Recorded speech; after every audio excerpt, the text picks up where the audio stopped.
Hi everyone, welcome back to the channel. I'm sitting here in the back of my Tesla Model Y because I want to show you this product. This is a small refrigerator sent to me by my friends at Tlyard, and it is designed to fit in the driver's side cubby area of the Model Y.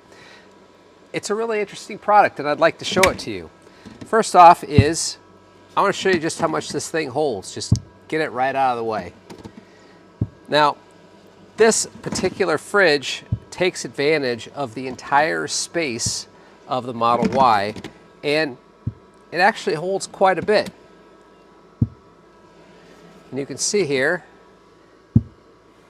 I have 8 full-size bottles of soda that went inside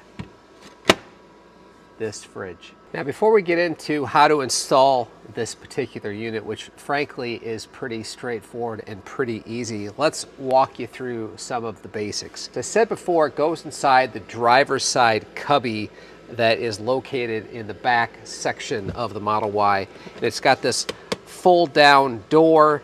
It also includes a rack if you want to double stack, but it has an entire area down below where it can store just about anything you want. Now let's get into what it takes to actually install this thing. First thing we're going to do is we're going to take this lower section and we're going to go ahead and put it down in this lower cubby area, and you can see that it just tucks in there real nicely.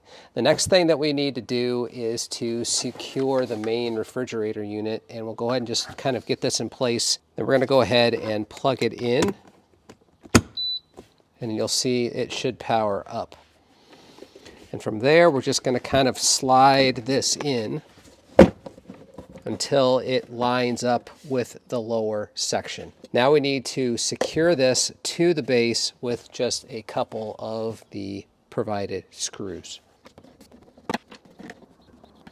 All right. Now that that's done, we just need to secure the door.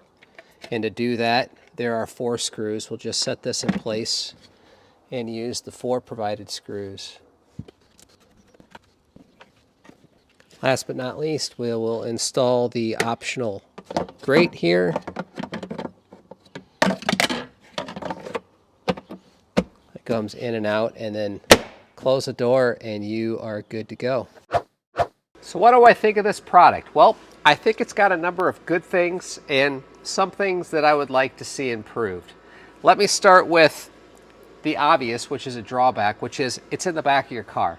And in order to gain access to this fridge, you need to be able to get to the back of your car. So if you're driving down the road, you're obviously not going to be able to reach back and get what you have in here. But if you're in your car, stopped, or you're camping, you are going to have access to this fridge.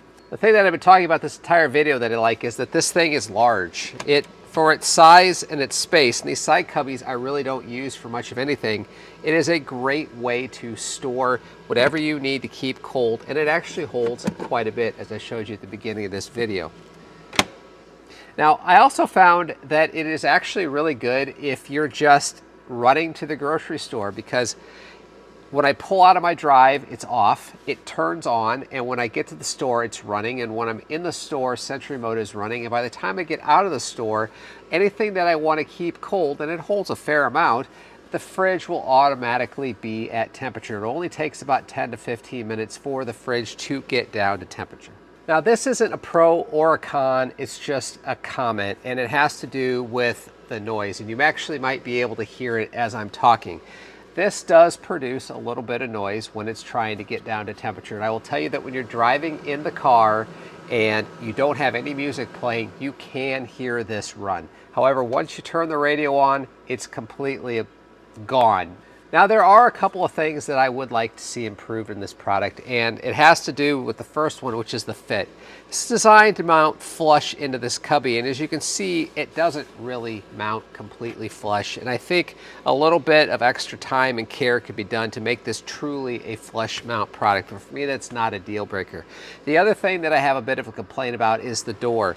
The door flips down, there's a latch here on the side, and you'll notice that I don't have any sort of cargo cover, and I normally have a cargo cover, and with the cargo cover installed, it's really difficult to flip this door down. It won't actually come down all the way. It's really designed to open all the way when there isn't a cargo cover. And I wish they did something different with the door that would allow it to more easily work with some sort of thicker rubber type cargo cover like I have.